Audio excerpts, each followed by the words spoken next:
Non è che ci arriva qui? Guarda la barchetta, fra un po' arriva la barchetta a destra. Fra un po' arriva la barchetta a destra e la sommerge. Quella delle pubblicità dei...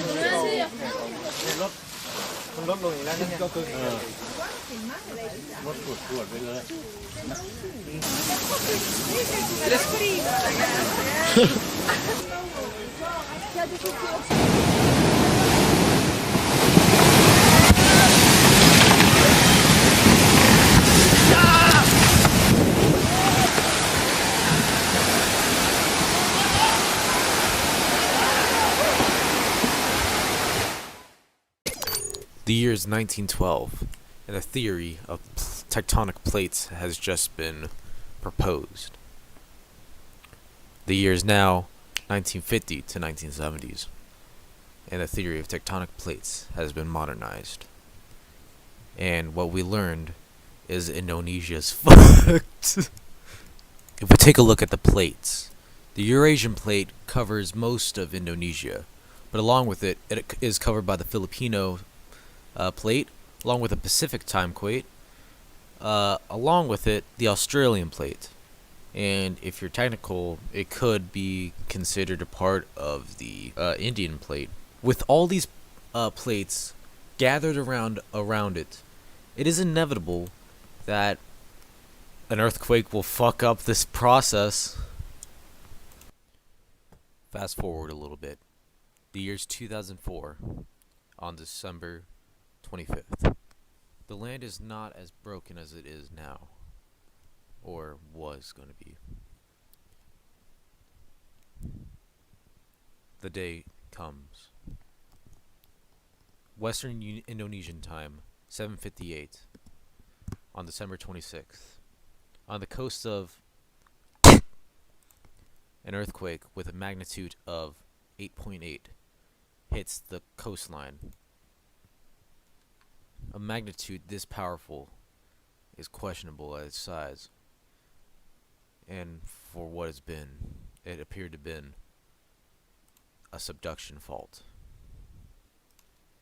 As seen by the image, you can see the waves after the subduction fault crushing in between all of Indonesia to Thailand to Sri Lanka, India, and then even to the coast of Ethiopia. It surprisingly made it as far as possible, but wouldn't see the brightest afterwards. So we know that the 2004 Indian Ocean earthquake hit around the region of the Bay of Bengal, inside the Bay of Bengal, around the Armenian Sea, likely on the state of and likely near the city of Banda. Along with it, we can confirm that there was an aftershock. And this aftershock was likely the what started the tsunami that soon to come. As for the tsunami part, we'll be focusing on specific regions.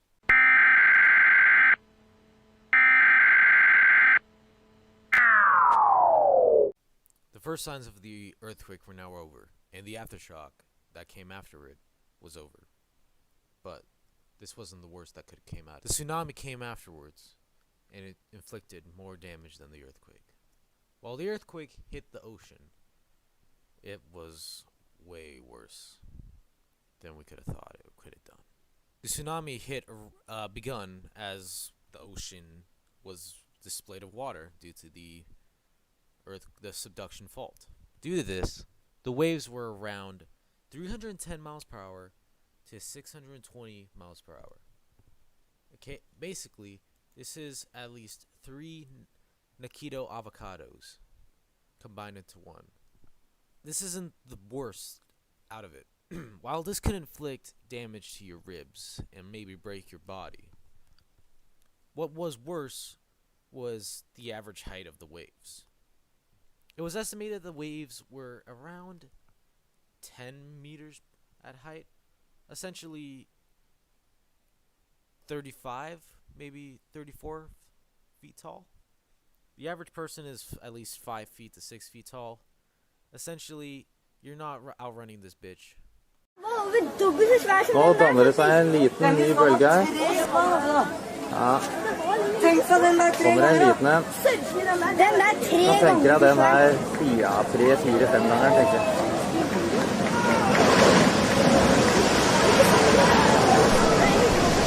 The state, otherwise known as province of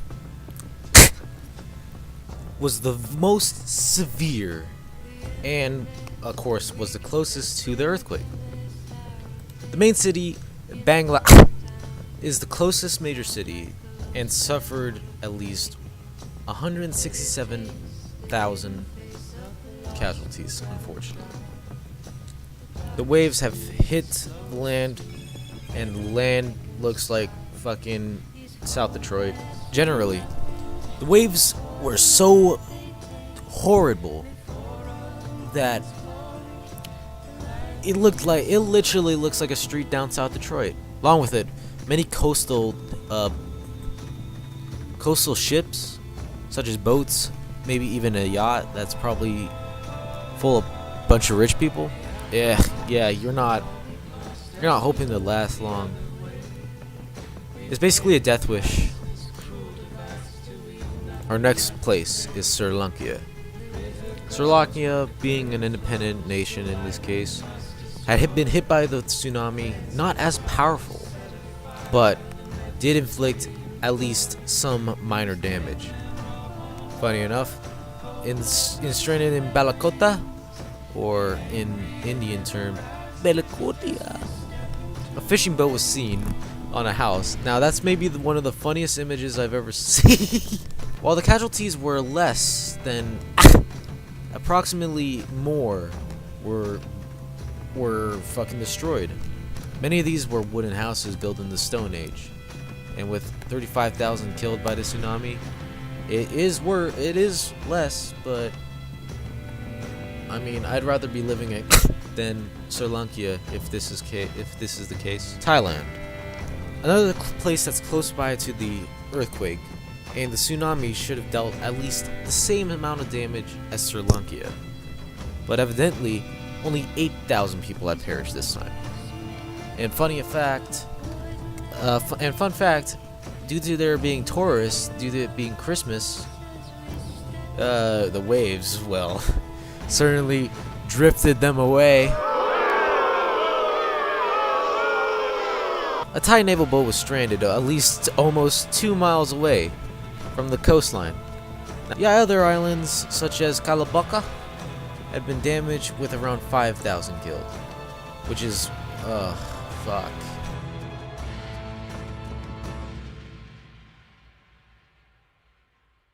We are sorry for the break in this program. Please pay attention to the following instructions. India, another place that was 2 hours away, just like Thailand. Yet this one had the coastline all accessed. Now, what happened? With a measly 6,000 casualties, a bit less than Sri Lanka, but more than Thailand, if you don't count the other one. And along with it, a bit less property damage than you would expect. The water displacement appeared to have made it a bit better than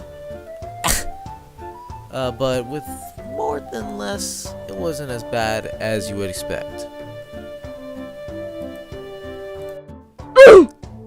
Now, to not drag this whole thing for so long, the countries that were affected: Indonesia, makes sense. Sri Lanka, yes. India, yes. Thailand, of course. Somalia, what?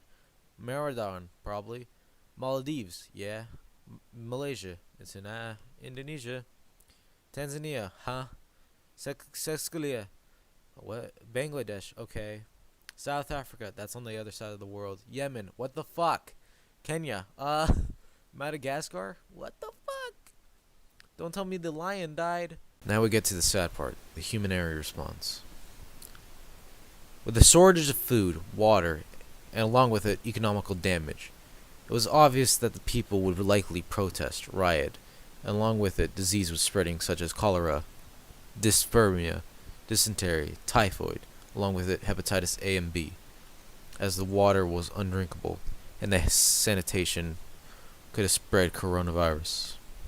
The efforts of burying bodies was only increasing the fear of diseases, and along with it, some even had to turn to cannibalism to feed themselves. Nations all over the world saw this as an opportunity for power, and thus they pleaded $14 billion to aid Indonesia, with Australia pleading roughly $820 million to aid Indonesia, and along with a few other countries, including the World Bank and the United States. The world saw this as an opportunity to prove that their country and how democracy was truly the greatest thing next against communism. The US wanted to help Indonesia and to support the refugees in this crisis. Thus, President Bush requested, with a total of almost $1 billion, that to assist all the Indonesian refugees, and hope that Bush's predecessor, George W. Bush, and or Bill Clinton, continue after to save the fallen victims. So we reached the conclusion.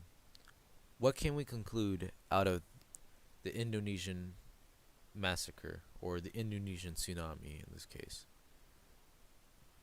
It all started due to an earthquake. And while no one can blame an earthquake, the people that believe in Allah probably believe that this was an act of God and something had been done to piss him off in this case. However, you can't see, you can't hear, you can't blame it just because you couldn't foresee it. That's some Shulk-like foreseeing. And if you claim to be that, then why didn't you predict this? It's like not predicting 9/11. But then again, what we can learn from this is, with a lot of debt comes power, and with that power, those nations ask themselves, how can I make my nation seem like it's a good nation? And with that, the tsunami turned into abilities of the UN to prove you're a good citizen in the UN. This is Michael, signing off.